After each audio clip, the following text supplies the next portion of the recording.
Buenas tardes. Ahí disculpen un poquito la tardanza. Roberto no ocupado y es el primer proyector, pues ahí andamos consiguiendo otro, ¿no? Vamos a dar inicio, si gustan. Nos ponemos en pie para hacer la oración.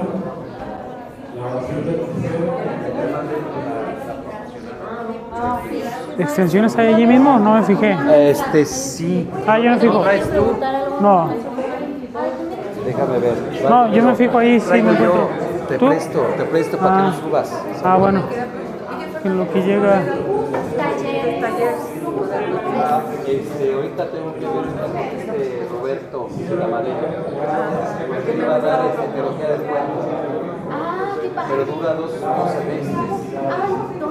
Nada más que quiero ver Si es que me preguntaron que si va a haber. Me dan ganas de ver. Gracias, Fer, ahorita. Gracias a ti. Ahí está. por ellos. Ya no quiero vivir, ni morir, ni luchar, sino solo por tu santa iglesia y por ti. Virgen Santísima de Guadalupe, acompaña en su agonía a este pobre pecador y haz que mi último grito en la tierra y mi primer cántico en el cielo sea: ¡Viva Cristo Rey! En nombre del Padre y del Hijo y del Espíritu Santo. No me lo encontré el blanquito, a ver cómo se ve este. Ey. Como ya se anunció hace 8 días, Ahí no estaba. No sé si en algún salón. termina. Hoy es nuestra última sesión. A ver cómo. Pues a ver si ahorita llega Robert y ya lo cambiamos. Pues qué bueno que sí, ya hubo mucha gente que perseveró. Sí. Recordarles nada más que si alguien falta El viernes. pasar aquí a la oficina de administración para hacer el pago y para, sobre todo, para hacer la constancia, ¿no? Viernes 12. La constancia que nos acredita San como Tranquilino. Ahí quienes podríamos usaron hacer la entrega de constancias. Sí, comentarles que gracias a que Viernes nos 12, estamos grabando que a través de la página de Anacleto González Acer, pues muchos la están siguiendo a distancia. El 11 yo he tenido ahí el de aquí. noticias. Y qué bueno, la verdad es que le quisimos dar, como dicen, que sea San Tranquilino, para que preferencia sea al cristero, mensaje y más pues que ahí al mismo mensajero, ¿no? yo les presido la Que el misa mensaje le y llegue a hacemos mucha algún gente, Estaría que bien. haya mucha gente en Estaría todo el bien. país. Y en el Ya hay mundo, espacio, que ¿no? haya Para otras salones y personas del otro lado. ahí mismo en No, el. ahí mismo en Para que ahí mismo al final está la profundicemos misa. todos en Ok, este puede tema ser. que Que si haces favor. Déjame, a lo mejor va a estar mejor si lo pongo acá, ¿verdad? Por temas. que hace falta que todavía investiguemos Cuando vayas y a sepamos ver qué si exactamente se hace grande. Quiero comentarles en lo que Pedro prepara. Ayer escribí un Sí, porque este no tiene la misma definición. No la misma definición, la misma potencia. Ajá. Tuvo la inquietud. A ver, déjale, levanto un poquito más. Del acercamiento a la cristiana. Y luego algunos de ustedes nos dijeron, ¿por qué no dan un curso algo más amplio? Y lo estamos haciendo, pero me dijo que Ahí que lo está cambiaron acomodando de ahí. lugar. Creo que se va a ir a la ciudad de San Juan de los Lagos. ¿Cómo? Yo no sabía. Padre Horacio, sí. Entonces, Pues parece que. Déjame, le levanto un poquito más. Sí, parece que sí va a aguantar la carrilla. Ahorita ya vemos chispas. el que inició pues a despertarnos algunos la espinita de conocer un poco más de la cristiana. Y ustedes lo saben que dentro de 2 años estaremos celebrando los 100 años del inicio de la gesta cristiana. ¿Sí? Ustedes saben que el 1 de agosto de 1926 estaremos celebrando que se suspendieron los cultos y pues propiamente fue el motivo del inicio de la cristiana. Pues hoy vamos a hablar sobre qué pasó después de esos famosos arreglos que se trataron hace 8 días. Control. Un poquito a lo mejor de la segunda cristiana, a los años 30, 40. ¿Qué pasó? Esas leyes, la ley Calles o algunas otras, ¿siguen vigentes, no siguen vigentes? ¿Cuál fue el motivo por que se levantaron los cristeros? Para derogar las leyes persecutorias, esos artículos de la Constitución del 17, pero sobre todo esos 33 artículos de la ley Calles. Hoy nos acompaña de nueva cuenta el historiador Pedro de Alba González, que nos va a compartir este tema. Y pues le cedemos el micrófono. Gracias. Ahorita vemos por la invitación aquí a los compañeros de la Guardia Nacional Cristera, Robert Duriel, don Ramón, que organizan junto con el padre Horacio este curso que ya está en la última, aprovechando que es la última sesión, pues la invitación es a no parar aquí, pues a que sigamos profundizando en el tema, porque lo que presentó cada expositor, pues a lo mejor fueron pinceladas, ¿verdad? Pinceladas por épocas, pinceladas por temas y a lo mejor algunas propuestas bibliográficas. Entonces la invitación es a profundizar, porque son tal cual, pues, presentaciones, pero que todavía queda mucho por conocer y por aprender de estos temas que tienen que ver con el conflicto religioso. Entonces, aún hay mucho por trabajar y bueno, pues ya en mi caso, pues ahora sí, la tercera fue la vencida, ya tercera vez que estoy aquí con ustedes. En este caso, voy a compartir respecto a después de la cristiada, algunas partes que tienen que ver primero con la segunda cristiada, ya lo comentó Uriel, un poco el cardenismo y un poco sobre los acuerdos, los nuevos acuerdos ya en el 92-93 con Salinas, y muchas otras cosas nos quedarán pendientes, pero bueno, vamos a ir abordando esa parte.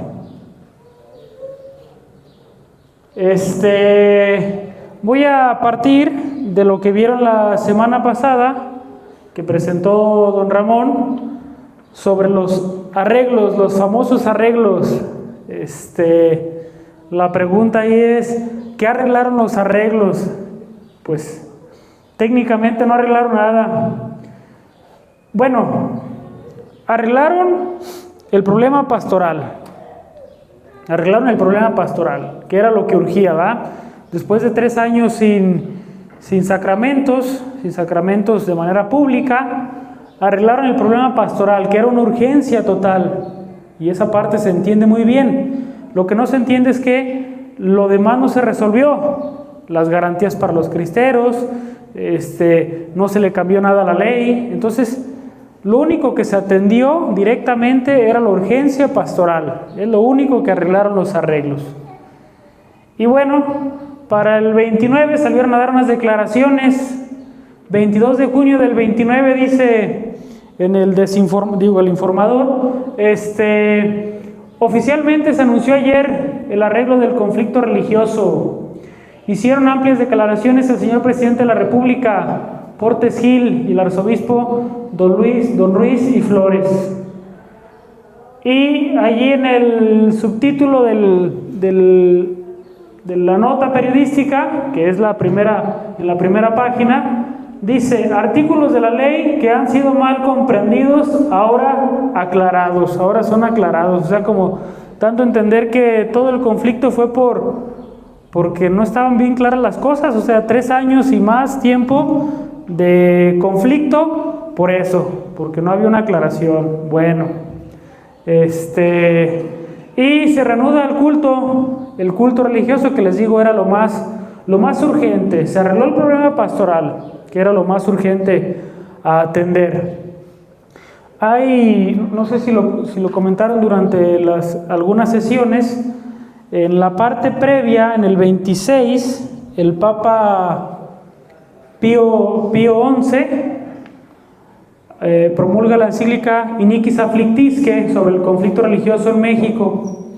Después, en el 32, me parece, sí, en el 32, se va a complementar con otra encíclica respecto también al conflicto religioso, pero ya después de los arreglos, en el 32, la encíclica Acerba Animi, en el 32, ya posterior a los arreglos y con otra perspectiva de la situación. Entonces es interesante ir viendo cómo desde la Santa Sede ha ido evolucionando ese tema, ¿sí? En esas 2 encíclicas que pues claramente están allí en la página del Vaticano. Bueno, tras dicho anuncio y la muerte de Gorostieta, el arzobispo Ruiz y Flores, quien fue nombrado delegado apostólico, junto con el obispo Pascual Díaz, se reunieron con Portes Gil y se llega a los acuerdos bajo las siguientes condiciones: los templos y edificios de la iglesia fuesen devueltos, que la posesión de los bienes de la iglesia fuera respetada y, el más complicado, el más polémico, el tercero de esos acuerdos, que se concediese amnistía a los cristeros al deponer las armas. Yo creo que de los tres, el menos respetado es el tercero, que se concediese amnistía a los cristeros al deponer las armas.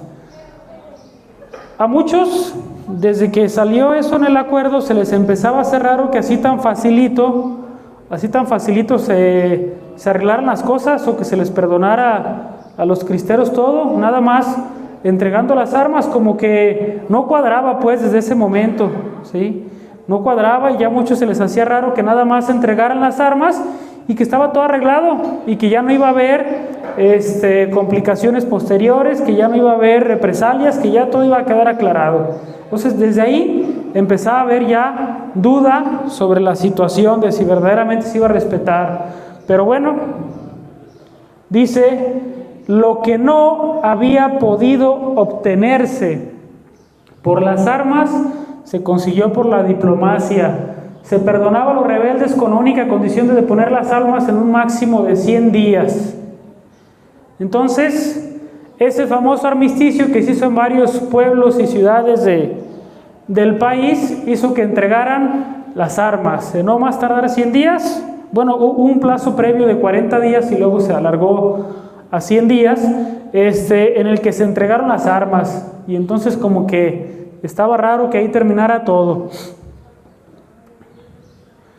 Incluso algunos jefes del Ejército Federal advertían sobre la suavidad del armisticio y el peligro que representaba. En el caso de el encargado general del Ejército Federal en Jalisco, Andrés Figueroa, que comenté de él en el tema de las reconcentraciones, hablamos del general Andrés Figueroa.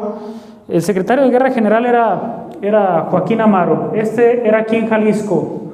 Hace una recomendación a unos cristeros: váyase, muy pronto los matarán, de nada servirá andar armado. Yo soy el representante de la autoridad federal aquí y por mi parte no debe temer, pero estos politiquillos locales creerán hacer méritos para México haciendo tropelías. Bueno, eso se supone que lo comenta el general Andrés Figueroa. Sabemos que en el ejército había en ese momento mucha división.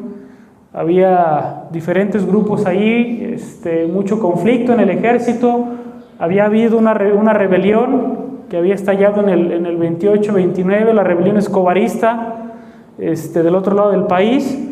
Y entonces, pues es este comentario del propio militar Andrés Figueroa, que dice: bueno, de mi parte no hay problema, ¿verdad? Pero hay otros militares y hay otros aquí políticos locales o gente aquí, líderes locales, que pues van a querer hacer puntos persiguiendo a los cristeros y acabando con ellos. Entonces, pues bueno, hay las advertencias incluso del propio Ejército Federal. Antes de terminar el 29, cayeron Aristeo Pedrosa, que era jefe de don Enrique Gorostieta, jefe en la zona aquí de los Altos de Jalisco, el padre Aristeo Pedrosa. Cayeron los jefes de Guanajuato, Luciano Serrano, Primitivo Jiménez y José Padrón. Los jefes de Zacatecas, Pedro Quintanar y Porfirio Mallorquín. El 14 de febrero del 1930, fueron asesinados 40 cristeros en Bolaños. Ahí está, así se fueron acabando los cristeros. Dicen ahí entre los comentarios que murieron más cristeros después de la cristiada que durante la cristiada. ¿Sí? Jefes, y no solo jefes, también algunos cabecillas más locales fueron perseguidos. Bueno, esa listita, yo ahí no puse algunos, pero es más amplia, ¿verdad? Por ejemplo, aquí Jan Meyer pone aquí, amplía un poquito más la lista, algunos que yo no puse. Generales y coroneles, por ejemplo, yo ahí no puse Vicente Cueva, Lorenzo Arreola, María Gutiérrez, Gabino Álvarez. Bueno, estos de la zona de allá del sur. Pedro Sandoval. Bueno, es una lista amplia. de estos aquí vienen de la zona de Jalisco, de la zona del norte también, de allá de Bolaños.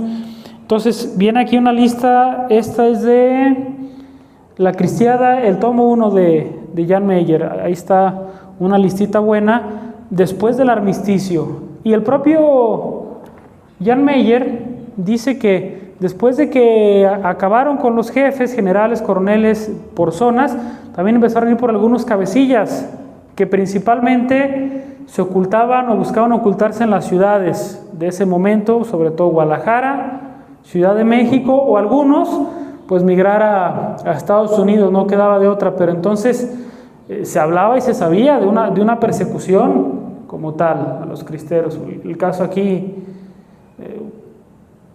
yo un tiempo empecé a tratar de registrar una listita, tenía registrados unos de Capilla, que ahorita no recuerdo su nombre, que fueron después asesinados después de la Cristiada, acá en la zona de aquí de Tepa, pero acá en la ranchería de Mazatitlán y Los Cerritos, a Justo González, se fue a Guadalajara, y allá en Guadalajara se lo encontraron, una bala en el hígado, y a la hija también la golpearon, era cabecilla en esa zona, era tío, Justo González era, que era de mi mamá, creo que su tío o algo así, no me acuerdo bien, pero de esa zona pues varios así, cabecillas que empezaron a caer en diferentes zonas. Entonces era muy entendido entre los cristeros que o había que ocultarse en las grandes ciudades o había que irse a Estados Unidos. Bueno, la segunda cristiada, cuando empieza ese disque armisticio y esa persecución oculta, pues algunos dicen, pues entonces pues la cosa no se ha acabado y la cosa sigue, y por lo tanto ese es uno de los motivos para que haya un intento y un segundo levantamiento, que es la segunda cristiada. La persecución de cristeros y la educación cardenista provocaron que algunos supervivientes y nuevos combatientes iniciaran lo que se le llamó como la segunda.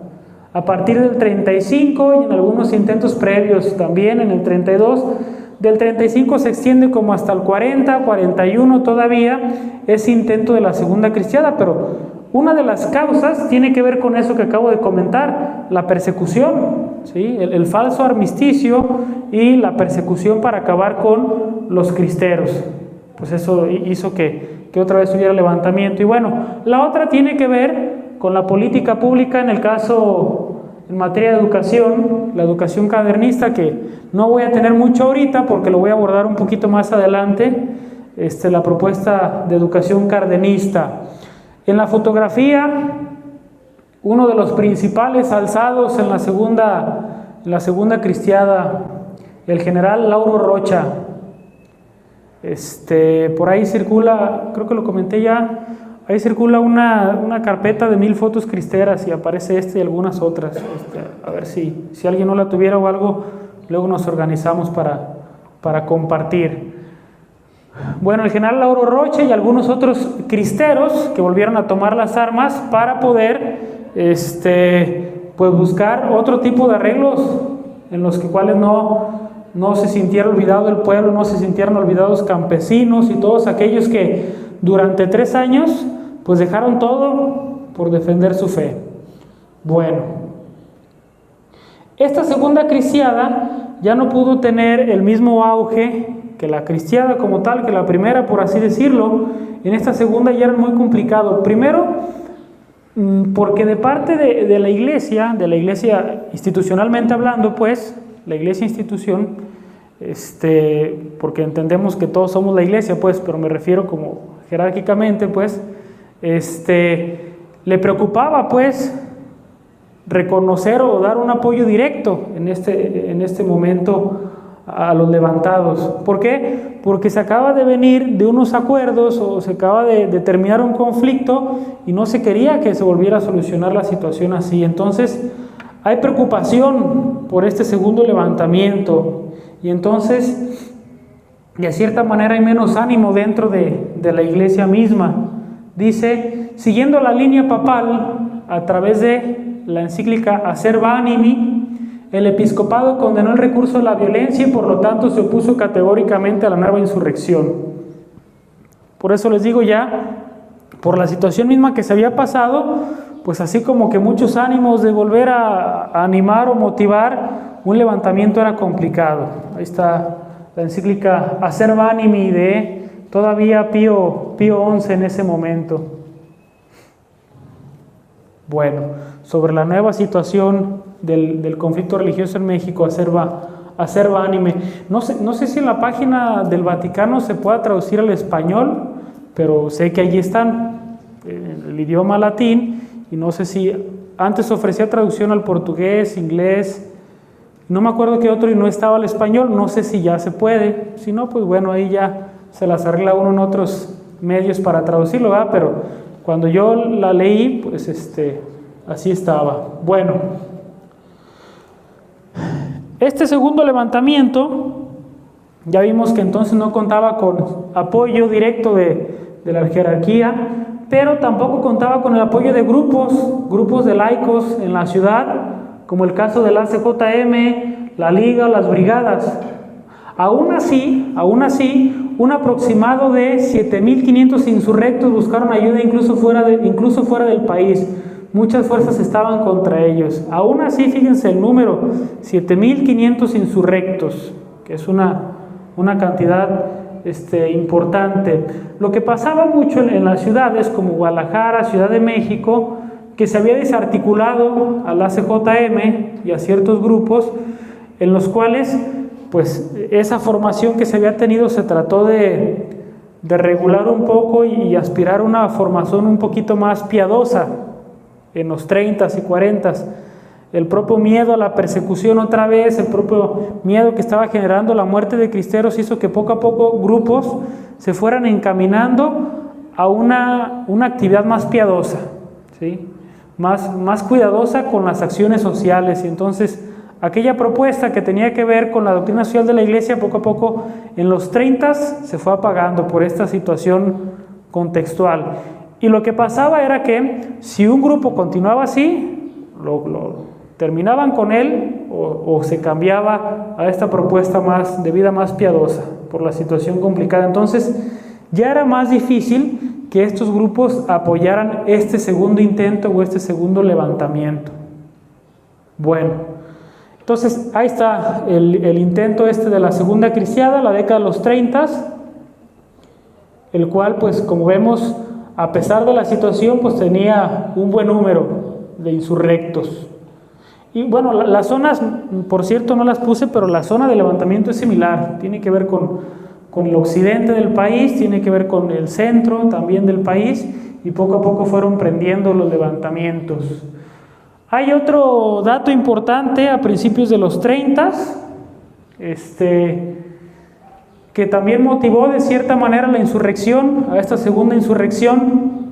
El 20 de julio de 1934, el general Plutarco Elías Calles, considerado el jefe máximo de la revolución, recordemos que a esta época todavía se le alcanza a conocer como el maximato, el jefe máximo de la revolución, o sea, ya no era el presidente pues, pero seguía siendo el que mandaba, ¿sí? Entonces, los que estaban allí puestos, Portes Gil, por ejemplo, y algunos otros, pues de todo modo le tenían que obedecer, se tenían que cuadrar ante Calles. Bueno, acompañado del presidente electo ya en el 34, recordemos que Cárdenas es el primer presidente de sexenios en México, es el primero presidente de sexenios eran de 4 años previos antes de él, y a partir de él del 34 al 40 fue presidente Cárdenas, recién electo Lázaro Cárdenas, y el gobernador de Jalisco, Sebastián Allende, desde el balcón central del Palacio de Gobierno pronunció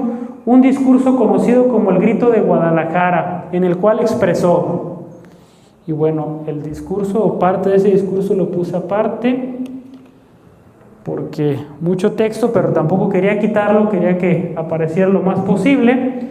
Dice Calles, citando a Calles: la revolución no ha terminado, los eternos enemigos acechan y tratan de hacer nugatorios sus triunfos. Es necesario que entremos al nuevo periodo de la revolución, que yo llamo el periodo revolucionario psicológico. Debemos apoderarnos de las conciencias de la niñez, de las conciencias de la juventud, porque son y deben pertenecer a la revolución. Es absolutamente necesario sacar al enemigo de esa trinchera donde está la clerecía, o sea, refiriéndose a los sacerdotes, donde están los conservadores. Me refiero a la escuela. Sería una torpeza muy grave, sería delictuoso para los hombres de la revolución que no arrancáramos a la juventud de las garras de la clerecía y de las garras de los conservadores. Y desgraciadamente la escuela en muchos estados de la República y en la misma capital está dirigida por elementos clericales y reaccionarios. Ahí está la segunda fase de la propuesta revolucionaria de Calles. Vio que no tuvo éxito con las armas, con el ejército, combatiendo a los cristianos, no tuvo éxito. La fe de tantos hombres y mujeres valientes que se levantaron en armas, pues no le sirvió. Pero entonces pensó en otra estrategia, una estrategia cultural, dice ahí psicológica, bueno, más sobre todo sociocultural, una estrategia sociocultural en la cual ir promoviendo las ideas revolucionarias desde la niñez, en las escuelas, en aquellas escuelas que muchísimo tiempo se tuvo que hacer cargo la iglesia, porque pues el Estado no tenía cómo hacerse cargo. Entonces, bueno, empezando por allí, por el tema educativo, eso se le quedó, yo creo, muy bien grabado a Cárdenas, porque inmediatamente implementó una propuesta educativa nueva para ese momento que se vivía en el país. Entonces, hay unas reformas a la educación socialista, perdón, a la educación, al artículo tercero de la Constitución que se promulgó en el 1917, tiene una reforma importante en su artículo tercero, que es el que habla de educación. Dice el artículo reformado en ese momento en el gobierno de Cárdenas: la educación será socialista y además de excluir toda doctrina religiosa, combatirá el fanatismo y los prejuicios, para lo cual la escuela organizará sus enseñanzas y actividades en forma que permita crear en la juventud un concepto racional y exacto del universo y de la vida social. Parte de la propuesta, platicaba un poquito de este tema de la propuesta liberal y de la propuesta socialista, cuando di el tema que es del siglo XIX y cómo se va desarrollando el antecedente de todo esto en el siglo XIX. Entonces, pues bueno, aquí lo trata de traer, y para que haya una reforma a nivel constitucional, pues bueno, ahí estaba el poder mismo que tenía el presidente. Aunque se hablaba pues ya de un sistema democrático y todo, pues la realidad es que era un sistema presidencialista en el cual el presidente pues tenía toda autoridad, toda facultad, sometiendo a los otros poderes. Entonces el ejecutivo mandaba sobre el judicial y mandaba sobre el legislativo. Eso ya no pasa, ¿verdad? Bueno, dice: solo el Estado, Federación, Estados, municipios impartirá educación primaria, secundaria y normal. Podrán concederse autorizaciones a los particulares que deseen impartir educación en cualquiera de los 3 grados anteriores. Y bueno, ya sabrán los requisitos y situaciones para esos permisos, y además de que la estricta observancia de que esos particulares que sí se les dio permiso, no impartieran nada que tuviera que ver con la fe, nada de eso dentro de las escuelas. Obviamente, pues muchas escuelas, muchas congregaciones, grupos religiosos que tenían escuelas, pues vieron la estrategia o la manera de poder, de cierta manera, omitir esta ley injusta, ¿sí? Y pues de maneras un poquito complicadas, discretas, pues siguieron enseñando la fe, pero legalmente prohibido por la Constitución misma. Entonces, pues bueno, complicado. ¿Cómo se fue reflejando? Pues bueno, en el campo, pues mucha gente protestando ante esta nueva propuesta educativa, mucha gente quejándose de la situación. Entonces, pues bueno, una educación que no estaba hecha para el contexto sociocultural del país. Entonces, esa es la propuesta cardenista, que también, dijimos, es una de las causas o uno de los motivos para el levantamiento de la segunda cristiada. Ante esta nueva ley, la ley de Cárdenas, la cual modificó la Constitución, empezó a haber algunas reacciones. Por ejemplo, Portes Gil, expresidente en ese momento, Portes Gil le decían: hay muchas gentes que han tomado una postura de extrema izquierda para hacer méritos y se han dado a la tarea de predicar el comunismo sin entenderlo, especialmente desde la Secretaría de Educación, de donde salen brigadas a envenenar el espíritu ingenuo de nuestros campesinos. Bueno, una crítica, comentario, crítica que le hacía Portes Gil al propio Lázaro Cárdenas sobre este tema, para que veamos pues la realidad de la situación. En el espacio rural, en las ciudades, esta educación pues estaba tratando de, como dice ahí, envenenar el espíritu de nuestros campesinos, ¿sí? El espíritu de la gente, toda su formación. Como una ley trata de a la fuerza cambiar las formas de vida de la gente. Más bien las formas de vida de la gente son las que hacen las leyes. Eso no se cambia desde arriba hacia abajo. Desde abajo, bueno, al menos la propuesta o el pensamiento conservador eso intenta, que los cambios sean a partir de la experiencia propia de las sociedades, de los cuerpos intermedios y de los grupos sociales, que ellos sean los que poco a poco vayan cambiando las leyes, no a través de cambios drásticos, radicales y revoluciones como las que van surgiendo a partir de aquí. Por lo tanto, pues es normal que haya levantamientos para defender las formas de vida establecidas.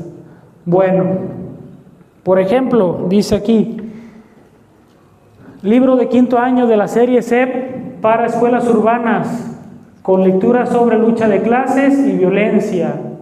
Y una frase de ese mismo libro: dad al indio lo que es del indio, la iglesia embruteció a los indígenas y los capitalistas los explotaron. Y así, la mayoría de los textos de la época que se fueron distribuyendo desde la SEP, totalmente con una carga ideológica, ¿sí? Sobre estos ejemplos del libro están en una parte que pone varios ejemplos, yo solo tomé aquí uno. México, tierra de volcanes. México, tierra de volcanes tiene o dedica varias páginas a ejemplos así de textos como tal que vienen en los libros de la propuesta cardenista, ¿sí? México, tierra de volcanes, de Joseph Schlarman, es quien aborda esto. Bueno, es por eso que les digo que esto también tiene que ver con el levantamiento de la segunda cristiada, como una reacción natural a defender lo establecido, a defender la fe, y la fe pues como una libertad fundamental, la libertad de culto. Respecto a la segunda cristiada, antes de que se me pase, hay una novela histórica que se enfoca sobre todo a ello, que es la novela histórica que se llama Rescoldo. Rescoldo es una novela histórica que se hace referencia a este segundo levantamiento, a la segunda cristiada. Es un librito, hace poco lo vi, por ejemplo, acá en la parroquia, en la librería de la parroquia de San Francisco, seguido lo veo, ese de Rescoldo, que habla de este momento, de esta novela histórica. Bueno, además del levantamiento generado por los pocos cristeros que quedaban, pues hay algunas otras acciones, ¿verdad? La Unión Nacional de Padres de Familia, que ya tenía rato existiendo. Durante el cardenismo, la Unión amplía su actuación como grupo de presión, sobre todo en las ciudades, destacándose como una de las organizaciones más combativas, organizando manifestaciones, publicando memoriales y comunicados en la prensa, difundiendo panfletos y volantes y elaborando dictámenes jurídicos para demostrar la inconstitucionalidad de la reforma al artículo 3º, todo con el propósito de echar abajo la enseñanza socialista. Bueno, los intentos los vamos a empezar a ver, no solo desde los insurrectos de la segunda, también el caso acá de la Unión, que ya para ese tiempo pues ya andaba casi en más de 20 años de existencia. Entonces, como grupo en el cual hasta hoy en día pues busca que se reconozca todo el tiempo y se promueva el derecho de los padres a educar a sus hijos. Entonces, pues bueno, ante esta legislación, la cual pues ataca el contexto de formación y el acceso que tienen los padres y el derecho total sobre sus hijos, pues bueno, hay una respuesta natural acá, en este caso de la Unión, ¿sí?, ante esta situación. Decía la frase de ese tiempo mucha gente: más vale burros en el cielo que sabios en el infierno, por todo este proceso educativo que está viviendo. Bueno, en esta misma etapa del cardenismo empieza a haber otras reacciones ante el régimen revolucionario que se va instaurando.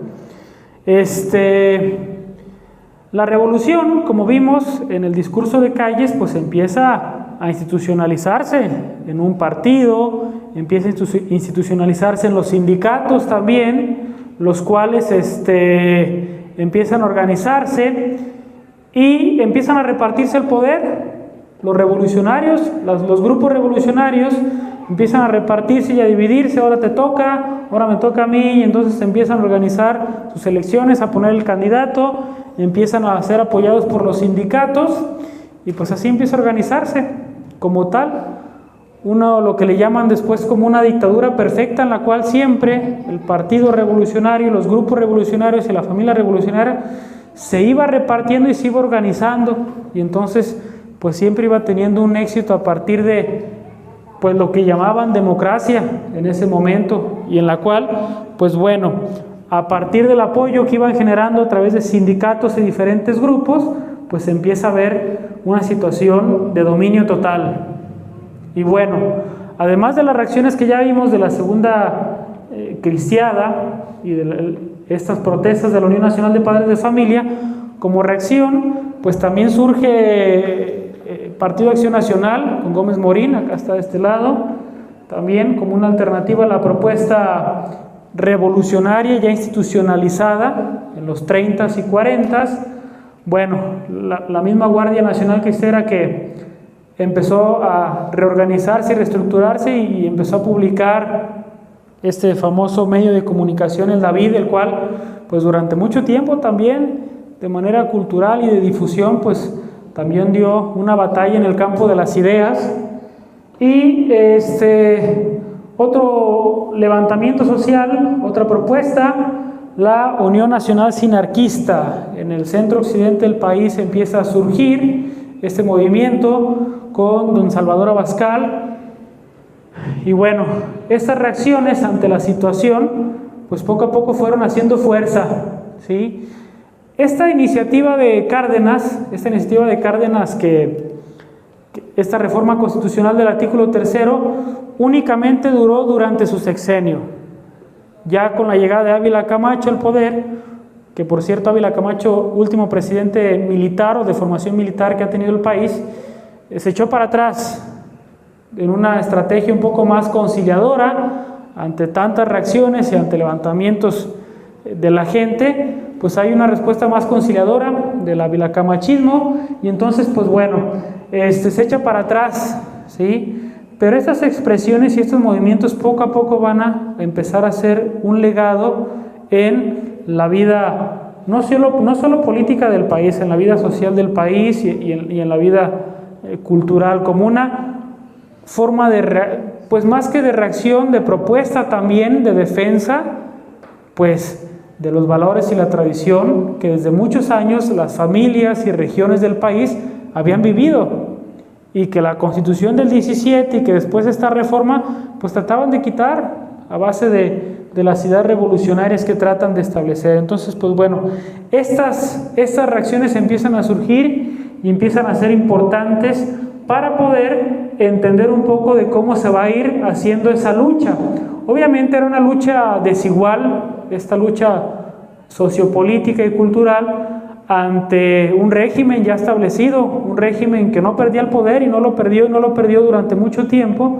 Ese régimen establecido, pues era complicado ganarle, con toda la estrategia, con todo el poder.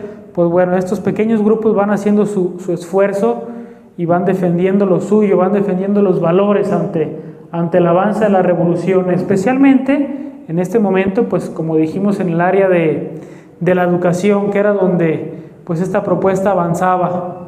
Bueno, de aquí vamos a dar un saltito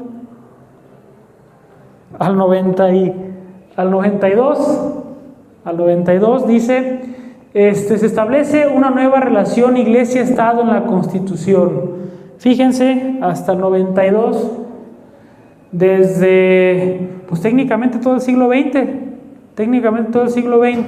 una relación rota, una relación Iglesia-Estado rota, y hasta aquí es que se vuelve a restablecer esa relación formalmente, hablando de países o de naciones. El Vaticano comúnmente, reconociéndose como un Estado, firma comúnmente con los otros países un concordato, es un documento pontificio. El concordato es ese acuerdo que hace con aquellos países para establecer una relación política, ¿verdad? Una relación política en la cual el secretario de Estado del Vaticano establece esa relación y hay esa cercanía, esos acuerdos entre jefes de Estado, por así decirlo.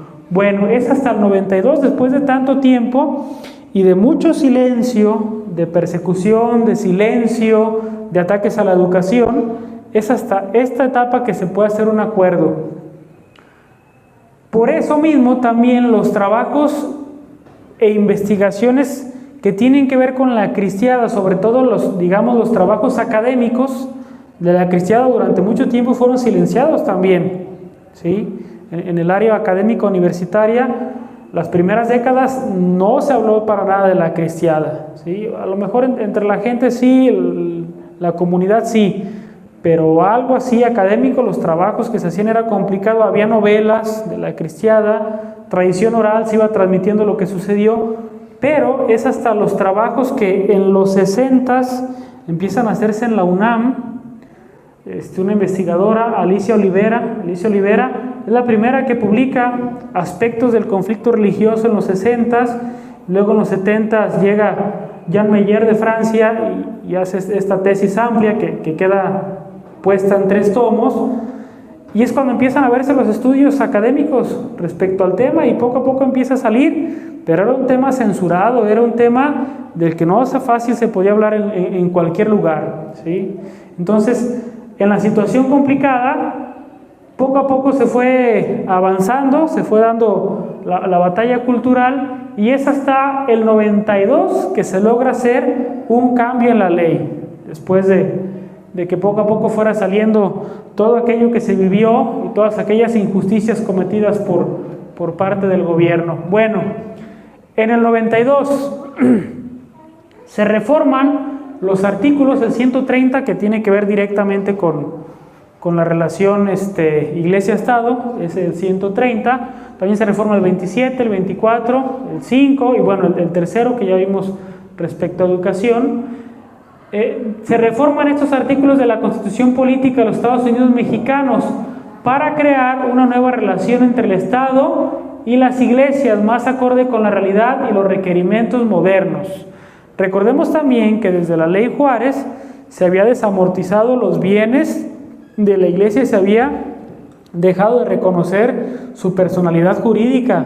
Por lo tanto, todos los bienes de la iglesia habían pasado a ser propiedad de la nación, y además no podía adquirir otros terrenos, otros bienes, pues por ejemplo para la construcción de iglesias, ¿sí? No se podían adquirir.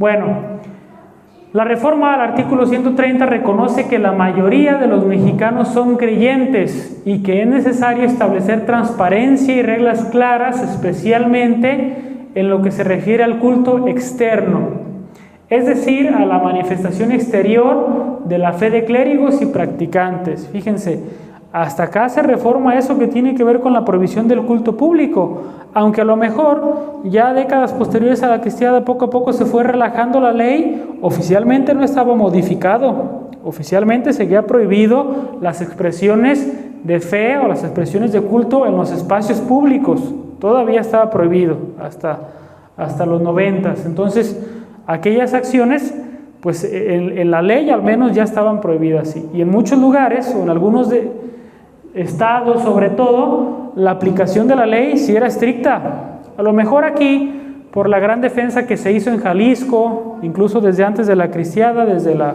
promulgación de la Constitución, pues a lo mejor no lo notamos tanto, ¿va? Pero en algunos estados del país fue una lucha complicada por estas prohibiciones y por cómo se trataba a la gente respecto al culto y se obligaba a los sacerdotes al registro, y bueno, eso no se cambió hasta el 92. Bueno,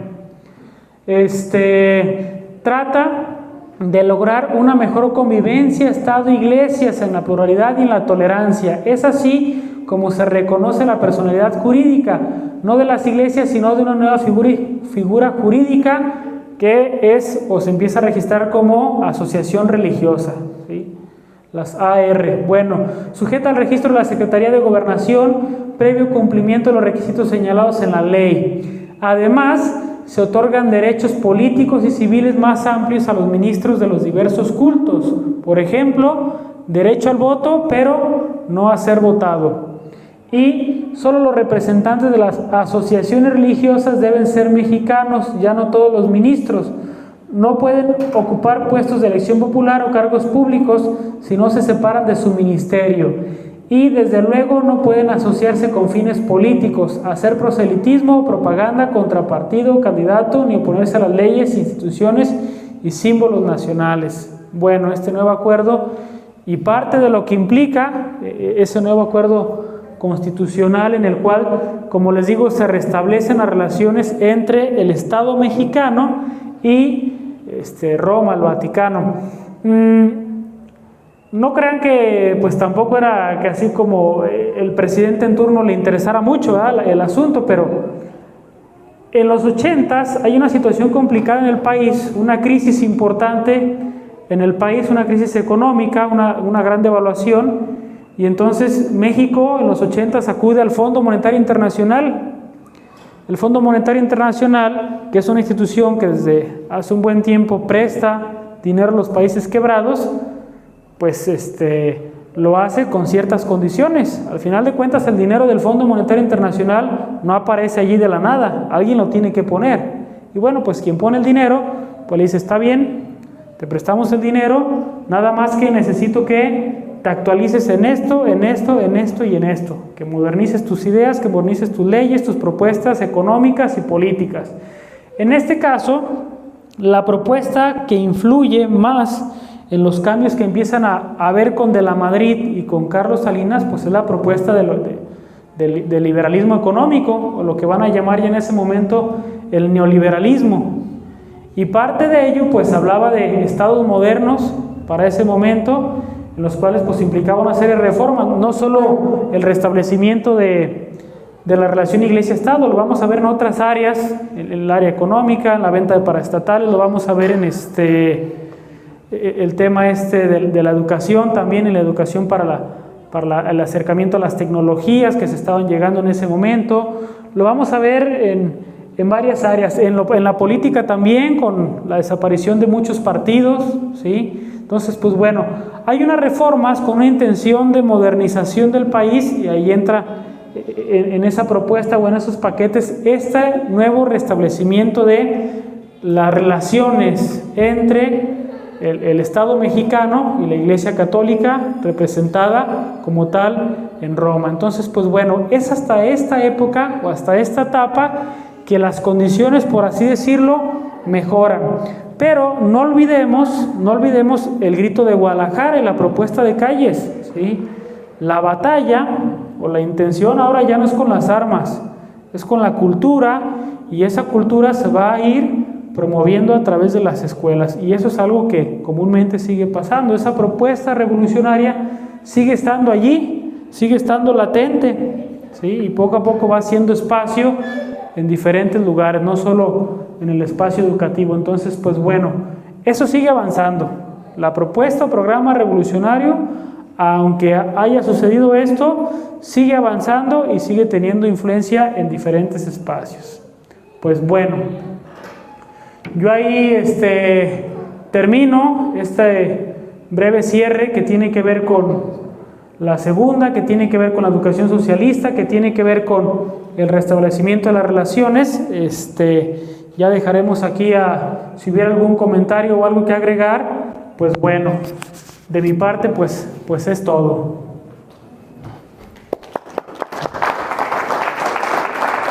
aquí querían comentar. A ver. Después de los arreglos, se le regresa a las iglesias la propiedad de los templos. No. Desde antes se les regresó la posesión. Terminaron los primeros arreglos, se regresaron algunas no. La mayoría de las universidades de los estados están sobre territorios o sobre edificios que eran de la iglesia. A partir de las reformas, la iglesia puede ser sujeto de propiedad, pero no le regresaron, o sea, nunca ha sido dueña de la parroquia de San Francisco, por ejemplo. O sea, ya después de la ley de... Es propiedad de la nación. Es propiedad de la nación. Por eso... ¿La norma no fue retroactiva? No fue retroactiva. Es más, de hecho, se eliminaron algunas leyes, pero nunca fue de forma retroactiva el regresar las cosas a como estaban antes. ¿Sí? O sea, es decir, todos los edificios que se construyeron... del 92 para del 92 para atrás son de propiedad de la nación. Solamente la diócesis tiene templos que se construyeron del 92 para acá, los tiene, es propiedad la diócesis religiosa. como asociación religiosa, ¿sí? Con personalidad jurídica ya reconocida. Ramón, iba a hacer un comentario. Sí. Era básicamente en el mismo sentido, pues, ¿verdad? Esto nos explica en parte, por ejemplo, aquí en la región de los Altos no había ni un templo de alguna secta, ¿verdad? No había básicamente, a lo mejor sí había sectas en alguna casa particular y eso, pero no tenían templos. ¿Por qué? Porque la ley decía que lo que se construyera antes del 92, o sea, lo construían, era automáticamente propiedad del gobierno. Entonces, como las sectas normalmente venían de Estados Unidos, pues no invertían aquí, porque si invertían algo iba a ser del gobierno. A partir del 92 ya empezamos a ver algunos templos ya que pertenecen a esas asociaciones religiosas, ¿verdad? Que es como se han venido construyendo. Hay una ley que reglamentó básicamente estos artículos, que es la ley de asociaciones religiosas y culto público. Ahí especifica ya de alguna manera algunos detalles, entre otros, eso que tú preguntabas. Las iglesias se le dejan, por ejemplo, la iglesia católica, pero en comodato. Tienen los templos prestados nada más. O sea que está abierto. Si el gobierno quiere quitarlos, pues nomás dice, ¿sabes qué? Se acaba el comodato y lo convierten en museo, en lo que ellos quieran, ¿verdad? Como se hace en algunos lugares. Por ejemplo, la Universidad de Guadalajara, ¿en dónde está sentada la Universidad de Guadalajara? En los anexos de lo que era prácticamente todo el templo expiatorio y toda la parte de un, no sé si como seminario ex convento, toda esa parte de por ahí. Ramón comentaba que a él le tocó hacer todavía trámites en la preparatoria antes de que existiera el edificio de rectoría. Era ahí como una especie de seminario o de casa de religiosas, ¿no? La manzana donde está el edificio, los que conocen Guadalajara ahí, frente al Paraninfo. A mí cuando hice los trámites a la prepa, todavía me tocó, era como una especie de convento, pues, ¿verdad? De esas que tenía todo alrededor de la manzana, lleno de portales, de muy bonitos, los pasillos con una fuente en el centro. Ahí ya era de la universidad, y ahí teníamos que hacer nuestros trámites. Pues era parte de lo que era la iglesia. Y así los edificios que hay en el centro de la ciudad, la mayoría, como el museo. El Museo Regional de Guadalajara también. El hospicio Cabañas. El hospicio Cabañas que construyó el obispo ahí, el hospital civil, eran de lo que construyeron. La presidencia municipal de San Juan de los Lagos, ¿eh? Sí. ¿Sí iba a comentar? La casa del ejército también. La casa del ejército, sí. ¿verdad? Exactamente. Bueno. Es el cuartel de ahí del ejército. Bueno, esto ya se acabó. Delia quiere comentar acá. A ver, Delia. No sé si lo escuché, no puse atención. ¿En qué terminó Lauro Rocha y los que le siguieron un poquito en la... Qué bueno que me recuerdas, porque acá traigo una lista de todos aquellos que también fueron muertos. Ay, ole. Líderes, a ver. Bueno, así con Lauro Rocha y varios otros. Perdón. Bueno, hablamos de la persecución, ¿verdad? Y que continuaba durante la segunda. Esos líderes que se levantaron, es en esto. Pues poco a poco fueron acabándose. Dice, en la segunda caen los últimos grandes jefes: Ramón Aguilar, José Velasco, Florencio Estrada, Martín Díaz, Trinidad Mora, David Rodríguez, Lauro Rocha. Dice, pero Federico Vázquez continúa en el norte y Enrique Rodríguez en Morelos en el 38. Nuevos rebeldes aparecen, o sea, poco a poco se los fueron acabando durante este proceso de la segunda, entre el 34, 35 y hasta el 40. Sigue esta persecución y esos líderes pues los fueron asesinando.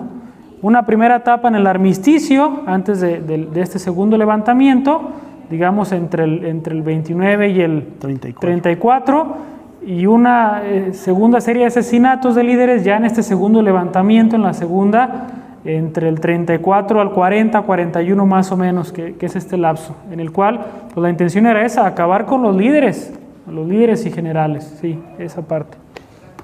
Se hablaba de 5,000, lo dice Jan Meyer, hablar de 5,000 entre jefes, capitanes, coroneles que tenía la Guardia Nacional Cristera, 5,000 fueron asesinados calladamente, así, impunemente. Muchos de ellos, muchos generales se perdieron en la Ciudad de México. Algunos, viene un relato por ahí de no recuerdo quién, le dijo, estos arreglos son muy sencillos, la amnistía está muy simple, yo que usted me perdí en México. Yo soy el encargado del gobierno y por mí no se preocupe, pero yo soy el menos rabioso del asunto. Pierdas en la Ciudad de México. Y muchos se fueron y se perdieron en la Ciudad de México, pobremente, con todas los peripecias que tenían para allá, algunos hasta batallándole para el tema de comer y cosas de esas, porque ¿quién les daba trabajo? ¿Quién les daba refugio? La iglesia no los apoyaba, a veces algunos apestados, algunos excluidos, muchas cosas de esas, ¿sí? Yo pienso que no nada más eran los líderes, porque también agarraron parejo con todos los cristeros que había, porque mi mamá platicaba de familiares de mi bisabuelo, pues, que de repente ellos estaban en su casa y llegaban a buscar a los hombres que había sin preguntar si eran cristeros o no. Platicaba ella pues que se llevan al esposo de una pariente y delante de la señora lo colgaron en un árbol por aquí cerca del Salto. Entonces pues agarraron parejo, no solamente claro. Los líderes. Hay muchas cosas que en verdad todavía se quedan ahí pendientes porque no hemos explorado lo suficiente información para tener los datos precisos del dato. Está el ejemplo del mártir Ramón Sáenz. Sí, en Arandas. Ni siquiera en la primera cristiada. Nada más por ser uno de los encargados, o en este caso la adoración nocturna de Arandas. Al momento de la segunda, pues Silvestre Morelos lo tomaron prisionero y lo asesinaron en la barca. Y ejemplos como esos, ¿cuántos hay que ni siquiera tenemos la documentación o el conocimiento y que se quedó a veces en una familia o en unas personas que decidieron huir a algún lado, callarse la boca para no contar nada del asunto? A lo mejor soy reiterativo en esto que decía, historias como estas que nos narran, de los que contaban, las encontramos casi en todos los pueblos. O sea, si agarraban, se daban cuenta de quiénes eran cristeros y iban y los perseguían sí. Mucha gente. Por eso nadie habló de la cristiada, nadie dijo, fulanito andaba de cristero aquí y allá, simplemente nadie comentó, fue un tema prohibido. Por eso se perdieron tantos datos. Los datos que tenemos son los que se escribieron 25 años después, una cosa así, o los que estaban en el extranjero, que les pidieron que escribieran sus memorias, ¿verdad? Como los cristianos del volcán de Colima, ese se editó en Italia, antes que aquí, ¿cómo José Gutiérrez, ya decíamos, el general aquí, pues en México, pero las escribieron 25 años después. Entonces, muchos datos que a lo mejor aparecen en los libros no concuerdan exactamente. ¿Por qué? Porque pues se acordaban que ahí fue un combate y que mataron a quién sabe cuántos, pero por eso se perdieron todos esos datos. Pero todavía podemos rescatar nosotros con gente que anduvo a lo mejor con mis abuelitas, ¿verdad? Que todavía esté por ahí, es que me platicaba mi abuelo esto y aquello. Eso tenemos que documentarlo, ¿verdad? Todavía para tener datos un poquito más precisos, exactos, ¿verdad? Porque es una parte de la historia que se trató de borrar totalmente. Bueno, pues ahí está la chamba. La chamba yo creo que no se termina en un curso, sino que esto es un conocimiento un poco como a manera de despertar la inquietud, el conocimiento, indagar, investigar, ir a los datos y sacar la información que podamos tener. Por nuestra parte, por parte de la Asociación Anacleto González Flores, por parte de la Guardia Nacional Cristera, agradecerles a cada uno de ustedes el que hayan asistido a presenciar estos temas, a las personas que nos acompañaron a través de las redes sociales. Hubo por ahí una persona que dijo, oye, yo me chuté todas y está con lujo de detalle, y si pago mi inscripción me van a dar reconocimiento, y la respuesta fue sí, y desde aquí se lo decimos. ¿Sí? O sea, también van a tener su reconocimiento los que lo siguieron de manera virtual, más con el tema del pago de la inscripción a través del Instituto Bíblico. Y recordarles, los que no se hayan registrado, por favor, regístrense, porque dentro de 8 días vamos a hacer la clausura oficial y vamos a hacer la entrega de reconocimientos. ¿Sí? Bueno, en relación con este tema de la clausura, me comentaba Fernando, el director del instituto, que ya habló aquí con el padre del santuario, encargado del templo de San Tranquilino, que el próximo jueves sería ahí la clausura con la Santa Misa. ¿Es viernes? Viernes 12. Viernes, sí, que ahí sería en misa de 7 la clausura. Es una propuesta, los reconocimientos, ¿no? Entonces sería ahí en el templo de San Tranquilino, que a lo mejor tiene algo de significado. Creo que de los templos que hay aquí en Tepatitlán, bueno, por ser un mártir que tiene que ver con este tema, pero por otro lado, pues es uno de los pocos templos que son propiedad de la Iglesia Católica, ¿verdad? O sea, el templo de San Tranquilino, que se ha construido después del 92 para acá, que no tiene mucho. Entonces, tiene que ver también con la historia, con este tema que hemos estado manejando, ¿no? Entonces, pues sí, para que todos nos demos de alta y estemos ahí la Santa Misa, que va a ser principalmente oficial. 12, 7 de la tarde. Viernes 12, 7 de la tarde. Ok, muy bien. Pues ahí nos vemos con la ayuda de Dios. Gracias por la aclaración. ¿Algún otro comentario? ¿Alguna situación que quieran manifestar? ¿Sí? Pues solamente un agradecimiento a los que están aquí, pero no solo a ustedes, a todos los que aportaron su granito enormemente. Gracias a ustedes, gracias. Y gracias también a todos los que hicieron posible, como Pedro, Ramón, Uriel, mismo Delia, mismo Paco, el Instituto Bíblico que nos facilitó el espacio.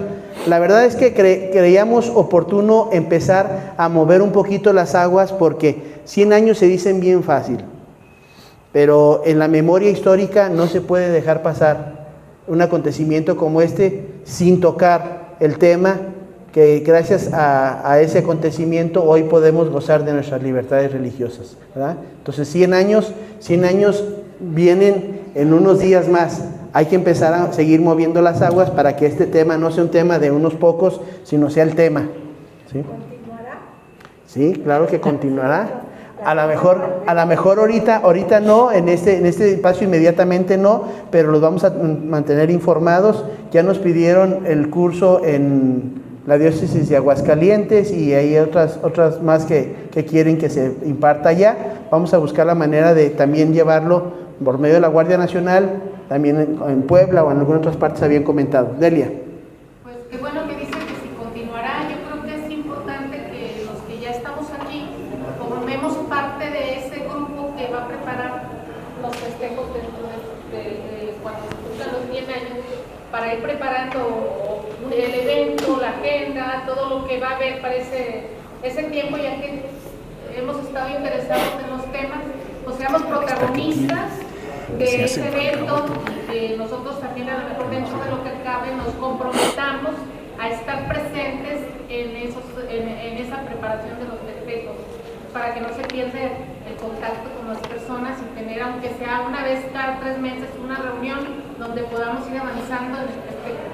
Miren, aquí tenemos la lista, ahorita la voy a leer para si alguien hace falta, pues lo señale y ahorita lo veamos con el Instituto Bíblico. Pero también tenemos sus teléfonos, entonces si alguien no está en el grupo de la Gesta Cristera, pues ahí lo vamos a poner, ¿les parece? Entonces si me permiten, voy a hacer así una lectura rapidita. Castellanos González Luis Arturo, Torres Rodríguez Sofía. Si alguien está nomás con que nos señale para que estemos en sintonía. Jiménez Franco María de Jesús, gracias. Gutiérrez Guzmán Martín, gracias. Sánchez Serrano Paola. Padilla Gutiérrez Jorge Luis, gracias. Ramírez Franco Víctor, gracias Víctor. González Javier. Barajas Valdivia Ramiro, gracias. Ruiz Plasencia María Teresa, gracias. Medina Sánchez Verónica. Sánchez Pedro. Ramírez Ponce Araceli. Ramírez BJ Antonio, José Antonio. Camarena Aldrete María Estela, gracias. Estrada Jiménez Delia, gracias. López Gómez Patricia. Padilla María Guadalupe. Gutiérrez Vargas Norma Hilda, gracias. Vargas Pérez Evelia, gracias. Galindo Martínez Aurora Leset. Checar nada más si es Leset o Liset. Ahorita vemos ahí. Gómez Jiménez Dulce María, gracias. Barricatos Escamilla César Gerardo, ¿sí? Quijano Cruz Tlatzen Citlali. Aldrete Barba María Catalina, ¿sí? Gracias. De la Torre López Margarita, sí vino un día. Martínez Íñiguez Luis Fernando. Cruz Franco Isabel Cristina. Galván Lara Martín. Martínez Lozano Gerardo. Rivera Esparza Gloria Angélica, gracias. De la Torre Casillas Alfredo, gracias. García Camarena José, ¿aquí está? Peña Fernández Luis Roberto, no vino pero ahí, sí, está. Ruiz Plasencia Sergio, ok, gracias. Y Castellanos Díaz Claudia Verónica, muy bien. Entonces, levante la mano el que faltó. Los que están aquí. Muy bien. Bueno, pues la verdad es que les agradecemos mucho a ustedes. Sabemos que en el tema de la integración de la información, algunos datos todavía nos faltaron en algunas presentaciones. Me acuso de manera personal de que algunas de las cosas no estuvo la información adecuada. Quisimos tenerla, incluso en algún momento empezamos para tenerla impresa, pero bueno, no fue posible. Sin embargo, vamos a tratar de hacer una recopilación y ponerles a su disposición también las presentaciones para quien las necesite. Están todas las grabaciones hechas en la página de internet, pero también les vamos a tratar de poner las presentaciones para que las tengan y dispongan de ellas. ¿Sí? Está en la página de internet. ¿Cómo está? En la página de internet de la Asociación Anacleto González Flores. Ahí están todas las sesiones. De hecho, hay gente que no se la pierde semana con semana, se mete ahí. No se transmite en vivo porque necesitamos una banda muy ancha y que el celular no se podría manipular a la hora de la grabación. Por eso se graban y se suben al día siguiente. ¿Sí? En Facebook.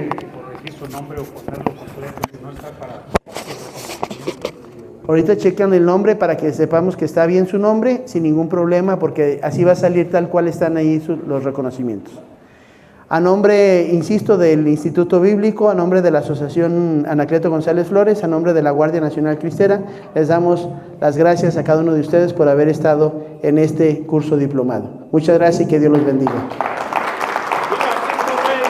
¡Viva Cristo Rey! ¡Viva Santa María de Guadalupe! ¡Viva el Papa! ¡Viva México!